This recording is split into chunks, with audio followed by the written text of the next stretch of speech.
Hi అండి, అందరికీ నమస్కారం. అందరూ ఎలా ఉన్నారు? మేమైతే చాలా బాగున్నాము. ఈరోజు నా ఛానల్లో అయితే నేను కాకరకాయ వెల్లుల్లి కారం అయితే చేయబోతున్నాను. ఒకసారి అయితే చూసేయండి. కాకరకాయలను అయితే మనం ఇలా రౌండ్ షేప్లో అయితే కట్ చేసుకోవాలి. ఈ కట్ చేసుకున్న కాకరకాయలు అయితే మనం కొద్దిగా పసుపు, కొద్దిగా సాల్ట్ అయితే వేసుకొని ఒక 10 మినిట్స్ అయితే పక్కన పెట్టుకోవాలి. కలుపుకొని పక్కన పెట్టుకోవాలి.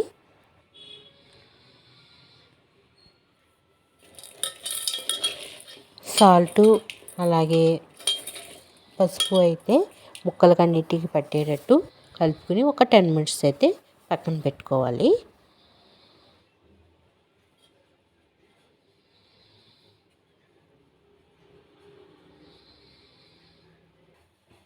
ఇప్పుడైతే స్టవ్ మీద అయితే ఒక గిన్నె పెట్టుకుని దాంట్లో అయితే ఆయిల్ వేసుకుని దాంట్లో అయితే ఒక స్పూను జీలకర్ర, ఒక స్పూను ఆవాలు, కొద్దిగా కరివేపాకు అయితే వేసుకుంటున్నాను. అవన్నీ కొంచెం ఫ్రై అయిన తర్వాత అయితే మనం ముందుగా కడిగి పెట్టుకున్న కాకరకాయ ముక్కలు అయితే దాంట్లో వేసుకుందాము. కడిగైతే ముందుగా పక్కన పెట్టుకున్నానండి. కాకరకాయ ముక్కలు అయితే దాంట్లో అయితే వేసేస్తున్నాను ఆయిల్లో.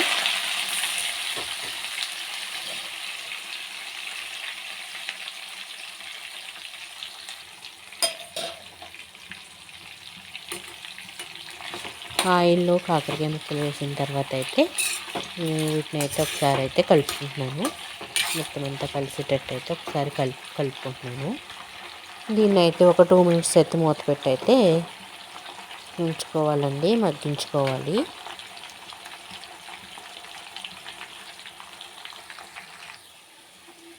టూ మినిట్స్ తర్వాత అయితే కాకరకాయ ముక్కలు కొంచెం అయితే మగ్గినాయండి. ఇందులో అయితే ఒక స్పూను అల్లం వెల్లుల్లి పేస్ట్ అయితే వేసుకుంటున్నాను. అల్లం వెల్లుల్లి పేస్ట్ వేసుకున్న తర్వాత అయితే ఒకసారి దీన్ని అయితే బాగా కలుపుకుంటున్నాను.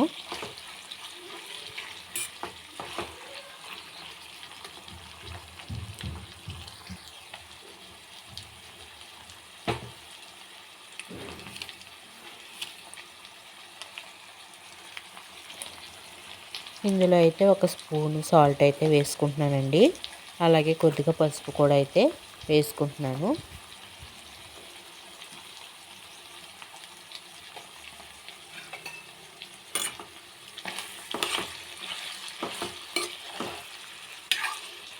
ఇవన్నీ కలిసేటట్టు అయితే ఒకసారి అయితే కలుపుకొని వీటిని అయితే మనం మూత పెట్టి అయితే మగ్గించుకోవాలి.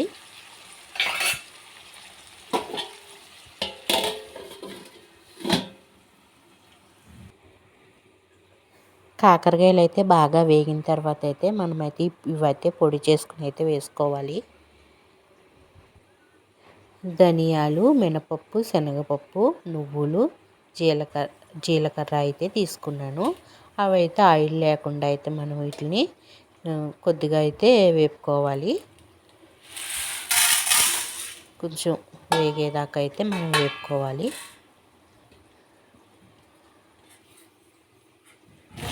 ఇలా ఈ పప్పులన్నీ పొడి చేసి వేసుకుంటే కాకరకాయ అనేది చేదు లేకుండా ఉంటుందండి.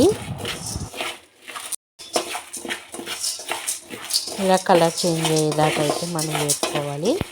ఇందులో అయితే కొంచెం ఎండుమిర్చి కూడా అయితే వేసుకోవాలి. ఎండుమిర్చి కూడా వేసుకున్న తర్వాత మనం ఇవి మళ్ళీ కొంచెం సేపు అయితే వేపుకోవాలి.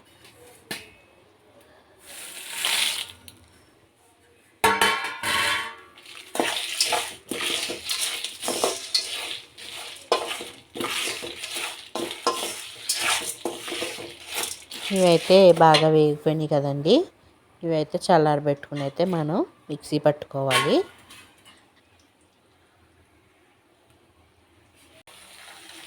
ఒకసారి అయితే కాకరకాయలను అయితే చూద్దామండి.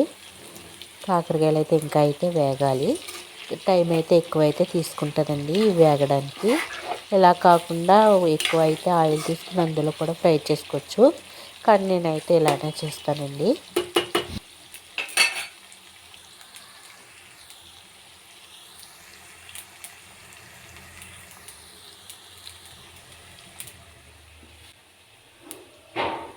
పొడి చేసుకోవడానికి అయితే ఇవన్నీ వేరొక బౌల్లోకి అయితే వేసుకుని చల్లారబెట్టుకుంటున్నానండి. అవి అయితే చల్లారిన తర్వాత అయితే మిక్సీ పెట్టానండి. ఇవైతే బాగా మెత్తగా అయితే పట్టకూడదు, కొంచెం గరుకుగా అయితే పట్టుకోవాలి.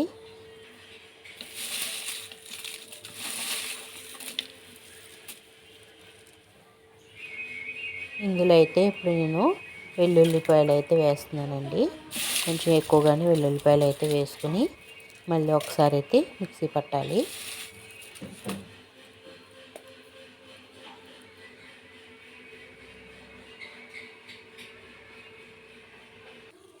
కాకరకాయ ముక్కలు అయితే బాగా ఫ్రై అయిపోయినాయి చూడండి, ఇలా అయితే ఫ్రై అవ్వాలి. కాకరకాయ కర్రీ అయితే ఇలాగ చేస్తే మా పిల్లలు అయితే చాలా ఇష్టంగా తింటారండి. మా అబ్బీకి అయితే చాలా ఇష్టమండి ఇలా చేస్తే కాకరకాయ.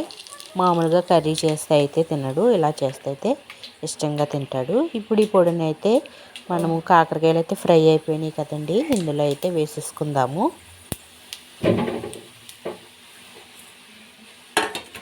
వేసేసుకున్న తర్వాత అయితే ఒకసారి అయితే కలుపుకుందాము. మొత్తం అంతా ఆ పొడి అంతా ఈ ముక్కలకి పట్టేటట్టు అయితే మొత్తం అంతా ఒకసారి అయితే కలుపుకుందాము. ఈ పొడి వేసిన తర్వాత అయితే ఒక 2 మినిట్స్ అయితే ఉంచి ఇంకా అయితే మనం స్టవ్ మీద నుంచి అయితే దించేసుకోవచ్చు. లాస్ట్లో అయితే నేను కొంచెం కరివేపాకు కూడా అయితే వేసానండి. కాకరకాయ వెల్లుల్లి కారం అయితే రెడీ అయిపోయిందండి.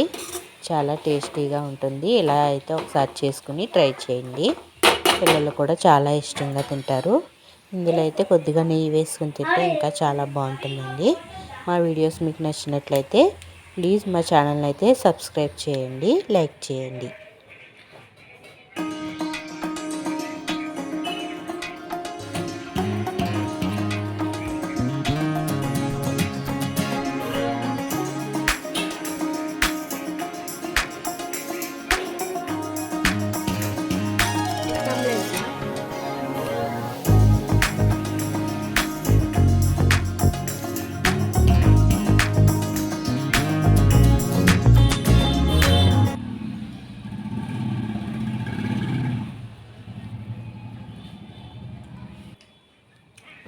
चिकन करी में तो बहुत मम्मी सो पर मम्मी